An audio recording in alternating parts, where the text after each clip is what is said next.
오늘 함께 나눌 하나님 말씀은 고린도전서 1장 1절에서 10절 말씀입니다. 고린도전서 1장 1절에서 10절 말씀 한 절씩 교독하시겠습니다. 하나님의 뜻을 따라 그리스도 예수의 사도로 부르심을 받은 바울과 형제 소스데네는 이는 하나님의 교회 곧 그리스도 예수 안에서 거룩하여지고 성도라 부르심을 받은 자들과 또 각처에서 우리의 주 곧 그들과 우리의 주 되신 예수 그리스도의 이름을 부르는 모든 자들에게 하나님 우리 아버지와 주 예수 그리스도로부터 은혜와 평강이 있기를 원하노라. 그리스도 예수 안에서 너에게 주신 하나님의 은혜로 말미암아 내가 너희를 위하여 항상 하나님께 감사하노니 이는 너희가 그 안에서 모든 일 곧 모든 언변과 모든 지식의 풍족함으로 그리스도의 증거가 너희 중에 견고하게 되어 너희가 모든 은사의 부족함이 없이 우리 주 예수 그리스도의 나타나심을 기다림이라. 주께서 너희를 우리 주 예수 그리스도의 날에 책망할 것이 없는 자로 끝까지 견고하게 하시리라. 너희를 불러 그의 아들 예수 그리스도 우리 주와 더불어 교제하게 하시는 하나님은 미쁘시도다. 형제들아 내가 우리 주 예수 그리스도의 이름으로 너희를 권하노니 모두가 같은 말을 하고 너희 가운데 분쟁이 없이 같은 마음과 같은 뜻으로 온전히 합하라. 아멘. 오늘의 말씀은 성도로 살라입니다. 성도로 살라. 코로나 때문에 우리 한국 교회를 향한 아마 염려가 다들 크시리라 생각합니다. 안 그래도 우리나라 인구 수가 점점 줄어들고 있는 그런 상황에 교인 수도 줄고 있잖아요. 그런 가운데에 거기에다 코로나까지 겹치고 또 교회 이미지도 또 많이 안 좋아져서 굉장히 어려운 그런 시기를 보내고 있고 또 이를 가지고 위기라고 우리가 보기도 합니다. 실제로 한국 교회 성도의 숫자가 많이 줄었습니다. 우리 교단을 비롯해서 주요 교단들이 발표한 그 자료를 보면 많이 줄었더라고요. 물론 코로나가 결정적이었다고 볼 수 있는데요. 사실은 우리가 알고 있듯이 한국 교회의 어려움과 위기는 이미 그 이전부터 알고 느끼고 있었다는 것이죠. 근데 우리 한국 교회가 좀 어려움을 겪고 있는데 그렇다면 지금 이 상황 속에서 우리가 해야 할 일은 무엇인가?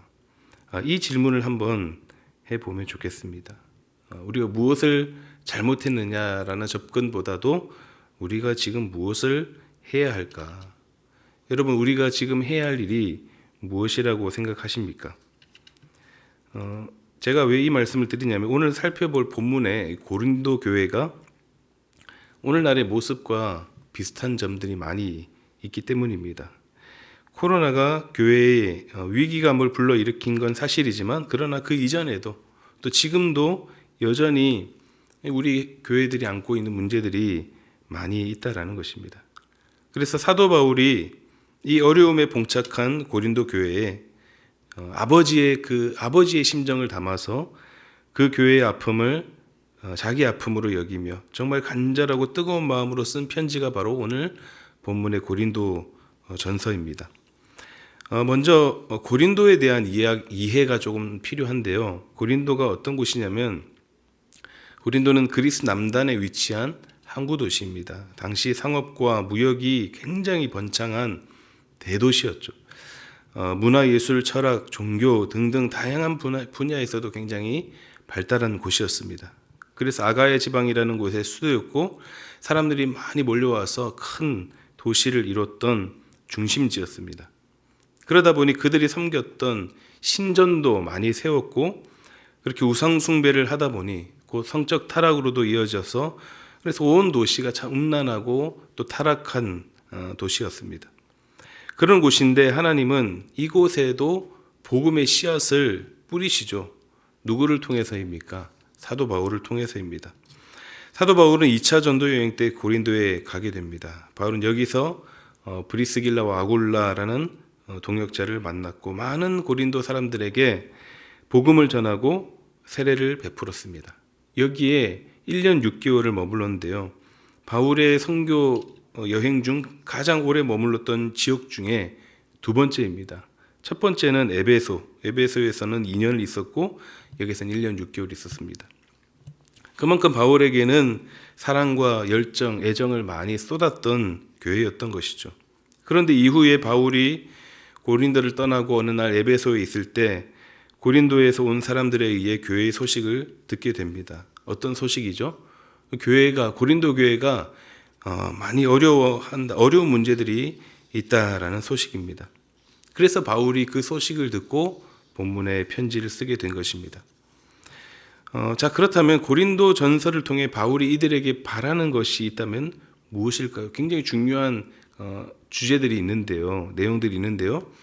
그 중에 한 가지라고 볼 수 있다면 참 제대로 된 온전한 참 성도가 되라는 겁니다. 내가 봐도 누가 봐도 온전한 성도가 될 때, 우리가 서로 각자가 정말 하나님 앞에 온전한 성도가 될 때, 그때 교회가 교회다워지고 건강한 교회로 세워질 수 있다라는 것이죠. 즉, 우리가 성도로서의 기본 자세는 갖추지도 못하면서 우리가 교회를 위한답시고 뭔가를 한다면 하려면 할수록 아마 그 상황은 문제를 낳는 상황이 될 것입니다. 아마 그런 모습을 아마 이미 보신 분들도 계실 것 같아요. 오늘날도 마찬가지입니다. 이 바울이 우리에게 바라는 것이 무엇입니까? 그래도 우리가 이런 어려움 속에서도 우리가 가야 할 길이 있다면 무엇인가? 이 어지럽고 혼란스러운 세상 속에서 우리가 어떤 모습으로 살아가야 할 것인가? 바로 성도로서의 삶이라는 것입니다. 성도의 길. 우리에게 주어진 그 이름, 성도. 주님께서 우리에게 그 이름 그대로 살라라고 말씀하십니다. 그렇다면 성도는 어떤 사람인가요? 이 시간은 함께 성도에 대해서 함께 묵상하고자 합니다. 오늘 말씀을 통해서 성도가 어떤 사람인지 알고 우리가 가야 할 그 걸음을 온전히 걸어가시는, 성도로서의 삶을 온전히 걸어가시는 저와 여러분들이 되시기를 주님의 이름으로 축원합니다. 성도는 어떤 자인가? 먼저 첫째, 부르심을 받은 자입니다. 부르심을 받은 자. 우리는 성도라는 이름으로 부르심을 받은 자들입니다. 우리 스스로 성도라고 말하는 것이 아닙니다. 하나님이 우리를 성도로 불러주시고 그렇게 불러주셨기 때문에 우리가 성도라는 것입니다. 본문 2절 말씀 보겠습니다. 고린도에 있는 하나님의 교회 곧 그리스도 예수 안에서 거룩하여지고 성도라 부르심을 받은 자들과, 성도라 부르심을 받은 자들과. 우리를 왜 부르셨을까요? 우리 성도들의 모임을 뭐라고 부릅니까? 우리 성도들의 모임, 밖으로 불러 모으다라는 뜻이죠. 바로 교회이죠. 교회. 하나님이 특별히 선택하셔서 하나님의 백성으로 불러 모은 사람들의 모임, 그것이 바로 교회라는 것입니다. 세상 속에 있던 우리를 불러내어 구별된 삶을 살게 하는 것. 저 세상에 저 사람들과 같은 모양을 가지고 살아가고 있지만 살아가는 방식은 다른 사람이 바로 우리라는 것입니다. 그래서 결론 우리는 부름받은 자답게 살아야 한다는 것입니다. 그렇다면 하나님이 우리를 왜 부르셨을까요? 하나님이 우리를 부르신 이유가 무엇입니까? 특별한 목적과 이유가 있을 텐데 그게 무엇일까요? 저는 두 가지로 봤는데요. 먼저 한 가지는 교제입니다. 본문 9절 말씀 보겠습니다. 너희를 불러 그의 아들 예수 그리스도 우리 주와 더불어 교제하게 하시는 하나님은 미쁘시도다. 우리 주와 더불어 교제하게 하신다. 우리를 부른 이유가 바로 우리 주와 더불어 교제하기 위해서라는 것입니다. 예수님께서 제자들을 부르셨을 때 3년 반을 지내시면서 하루 24시간 내내 붙어 있으시면서 뭘 하셨을까요? 아주 건조하고 아주 딱딱하게 그냥 사역만 막 그렇게 하셨을까요? 예수님과 제자들이 그렇게 같이 다니시면서 교제하신 거죠. 사귐이 있었다는 것입니다. 그렇게 하나님은 우리와 가까이 하기를 원하십니다. 그래서 우리를 부르시는 겁니다. 지금도 우리를 부르십니다. 늘 우리와 함께 하기를 원하십니다. 왜 함께하고 왜 우리와 교제하고 싶어 하시는가요? 우리를 사랑하시기 때문에. 사랑하니까 우리와 가까이 하고 싶어 하시고 또 보고 싶어 하시고 친밀히 그렇게 교제하고 싶어 하시는 겁니다. 그래서 하나님께서 우리를 날마다 부르실 때 그 친밀한 그 부르심에 날마다 응하시는 여러분들이 되시기를 바랍니다. 그리고 또 다른 한 가지, 하나님이 우리를 부르신 목적이 무엇이냐? 내보내기 위해서입니다. 내보내기 위해서. 우리를 교회라는 이름으로 불러 모은 이유는 다시 내보내기 위해서입니다. 불러 모아서 훈련시키는 거죠. 부족한 부분들을 채워가는 것입니다. 불러 모아서 또 우리를 가르치시고 또 우리에게 해야 할 일들에 대해서 명령하십니다. 또 불러 모아서 우리가 깎아지고 다듬어지는 것이죠. 그 다음에 우리가 있었던 그 삶의 현장으로 다시 나가는 것입니다. 그러므로 교회는 어떤 곳이냐? 모이는 곳인데 동시에 또 보내고 흩어지는 곳입니다. 왜 우리가 모입니까? 왜 예배로 모이고 왜 우리가 목장구로 모이느냐? 다시 흩어져서 하나님께서 우리를 부르신 그 뜻대로 성도로서의 온전한 삶을 살아가기 위해서 우리가 모이는 것입니다. 예배를 통해 삶 속에서 하나님의 뜻을 발견하고 또 우리가 목장 모임을 통해 삶의 여러 문제들을 점검하고 또 힘을 또 얻고 해결받기도 하고 또 작은 목자 훈련을 통해 다시 나를 다듬고 성장시키고 그렇게 해서 우리가 우리의 삶의 터전으로 다시 흩어지는 것이죠. 예수님의 제자들이 그랬습니다. 예수님이 제자로 부르시고 또 사도로 준비시키시고 그렇게 또 복음 들고 다시 흩어졌던 것처럼 우리도 교회로 모였다가 다시 흩어지는 자들입니다. 성도의 삶이 바로 그러한 것입니다. 그러므로 우리는 부르심을 받은 자답게 살아야 합니다. 그것이 우리 성도의 모습입니다. 우리의 삶을 한번 점검해 보시기를 바랍니다. 나는 부르심을 받은 자답게 살고 있는가?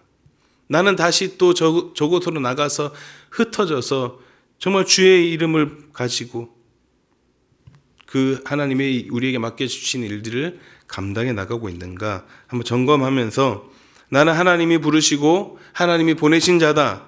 이 정체성 이것을 가지고 날마다 마음에 늘 새기며 살아가시기를 소망합니다. 성도는 어떤 사람인가? 두 번째는 하나 되기 위해 힘쓰는 자입니다. 하나 되기 위해 힘쓰는 자. 하나라는 말 아마 싫어하는 분들 없으실 겁니다. 하나라는 말 참 좋죠. 그래서 제가 이제 하나 이렇게 쳐보니까 여러 이제 기업들이 나오는데 아실만한 기업들이 하나은행 뭐 이런 것들이죠. 하나투어, 하나로마트. 예, 근데 그 외에는 없더라고요. 예전에 한나라당 뭐 이런 것들이 있는데요. 이런 걸 보면 참 우리가 더불어 살아가는 사람들은 하나를 향해 가고자 하는 그런 본성을 가지고 있는 것 같습니다. 우리 가정이나 또 학교에서도 꼭 성경이 아니라 그냥 우리의 일반적인 그런 가르침도 공동체 의식에 대해서 많이 가르치지 않습니까? 그만큼 세상에서도 하나됨을 중요하게 여긴다는 것인데요. 그런데 세상도 그것을 추구하고 그것을 따르려고 하는데 하물며 지금 고린도 교회, 이 교회라는 이름을 가지고 있음에도 그렇게 하지 못했다라는 것입니다. 고린도 교회의 가장 큰 문제가 뭐냐라고 한다면 분열이라고 할 수 있을 것입니다. 본문 이제 뒷부분에 계속해서 이어지는 내용인데요.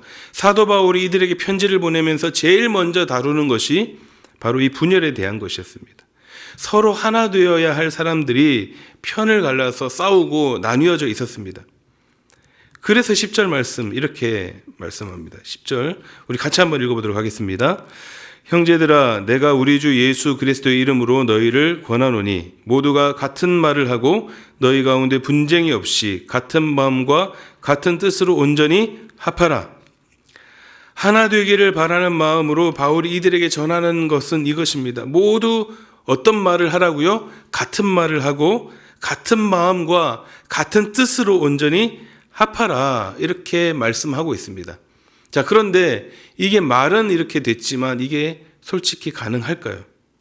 같은 말을 하고 같은 마음을 가지고 같은 뜻을 가지고 이런 건 월드컵 때 2002년도 월드컵 때 다 온 국민이 하나 되어서 응원했던 그런 상황에서나 적용할 수 있다고 할 수 있지 않겠나 싶습니다. 세상은 참 하나 되는 것을 중요하게 여겨서 가르치고 또 그것을 추구하는데, 그러나 결론은 뭐죠? 세상은 말합니다. 그러나 할 수 없다. 그러나 하나 될 수 없다. 세상은 하나 되는 것을 믿지 못합니다. 하나 될 수 없다. 불가능하다고 말합니다. 그게 된다면 거기는 유토피아죠. 불가능입니다. 그러나 성경은 뭐라고 말씀합니까? 진정한 하나됨이 가능하냐 불가능하냐라고 했을 때 성경은 가능하다라고 말씀합니다. 서로 달라도, 성별도 달라도, 지역이 다르고 정치적 상향도 다르고 가지고 있는 지식이나 학벌이 달라도, 가치관이 달라도 뭐라고요? 아무리 우리가 다른 모습을 가지고 있지만 우리는 하나가 될 수 있다. 이렇게 말씀합니다. 어떻게요? 어떻게 가능합니까? 우리에게 누가 계시기 때문이죠? 예수 그리스도. 그리스도 예수 안에서는 우리가 충분히 가능하다입니다. 바라기는 하나됨에 있어서 정말 우리 교회가 그런 교회가 되기를 소원합니다. 진정으로 하나 되는 교회. 또 바라기는 우리 가정이, 여러분들의 그 가정들이 정말 그런 하나 되는 가정들이 다 되시기를 소망합니다. 또 우리가 속한 목장, 우리 목장도 정말 성경이 가능하다고 말하는 그런 하나됨에 있어서 하나 될 수 있는 그런 목장이 되시기를 소원합니다. 또 나도 하나가 되는 공동체의 일원으로서 살기를 소원합니다. 정말로 하나 되는 거예요. 같은 말을 하고 같은 마음과 같은 뜻을 가진 하나 된 우리. 진정으로 우리가 하나 될 때 우리 개인의 삶이 회복될 줄로 믿고, 우리 공동체가 회복될 줄로 믿고, 한국 교회가 회복될 줄로 믿습니다. 그리스도 예수 안에서 늘 하나 되기 위해 힘쓰시는 저와 여러분들이 다 되시기를 주님의 이름으로 축복합니다.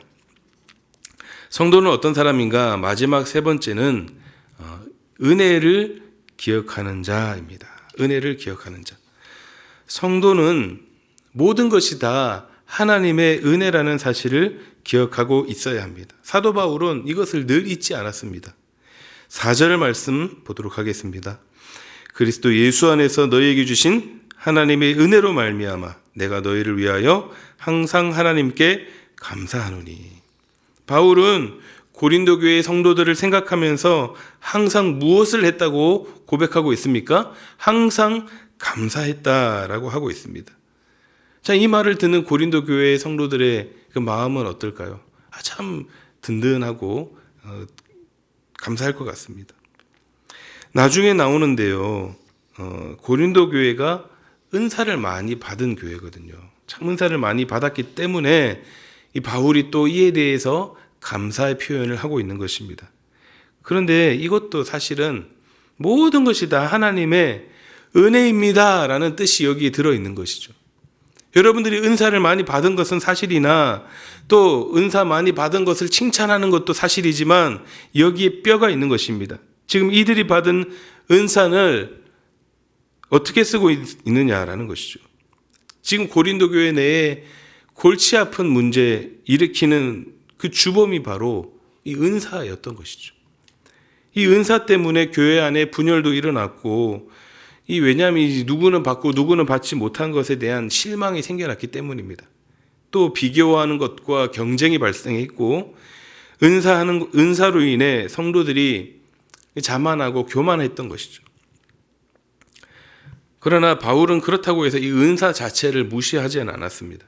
은사는 하나님 주신 선물이기 때문입니다. 은사는 하나님으로부터 온 것입니다.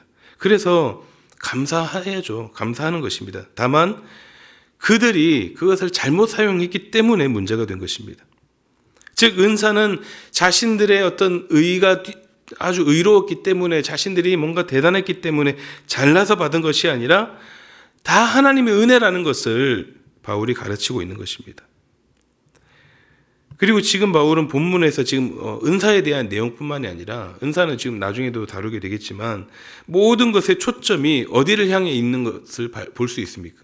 하나님을 향해 초점이 맞춰져 있음을 우리가 쉽게 발견할 수 있습니다. 자기 중심적인 이 고린도 교회 성도들에게 모든 것의 초점을 하나님께 맞추기를 바라는 마음으로 이 편지를 적고 있는 것입니다. 또 볼까요? 2절 말씀 보도록 하겠습니다. 아까 읽었던 2절. 2절에 하나님의 교회라는 표현도 그렇습니다. 하나님의 교회.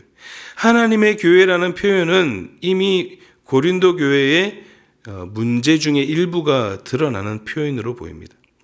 교회의 주인이 누가 되어야 합니까? 하나님이어야 되는데 아마 하나님이 아니었던 것 같아요. 아마 교회의 주인이 그들이었던 것 같습니다. 교회의 주인이 하나님이 아니고 그들이었다라는 것을 엿볼 수 있는데, 그래서 바울이 이를 바로잡기 위해서 교회는 너희들의 교회가 아니라 바로 하나님의 교회라는 사실을 그들에게 가르치고 명시한 것입니다. 또 있습니다. 또 3절을 보면 하나님 우리 아버지와 주 예수 그리스도로부터 은혜와 평강이 있기를 원하노라.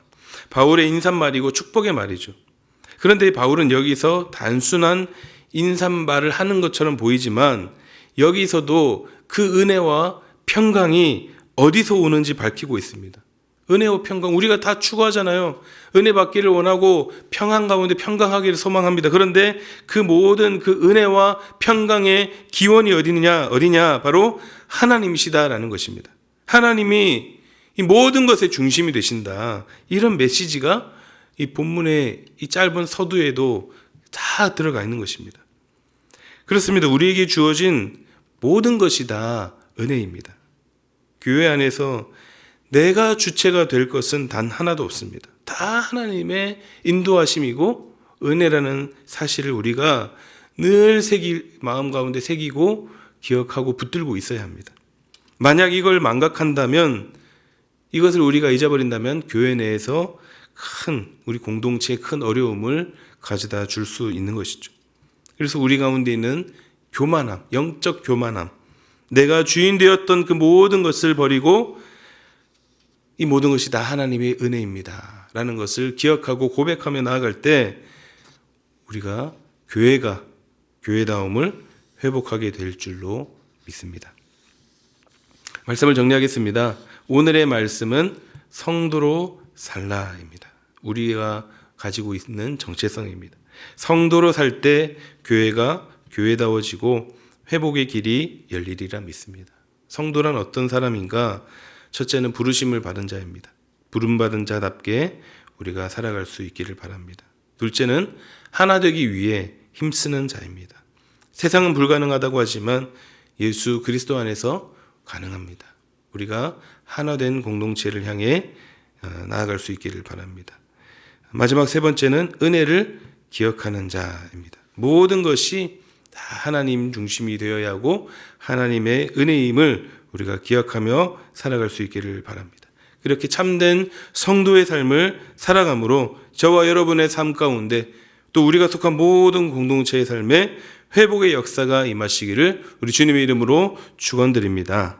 아멘. 시간 함께 찬양하시겠습니다. 성도의 노래라는 찬양인데요.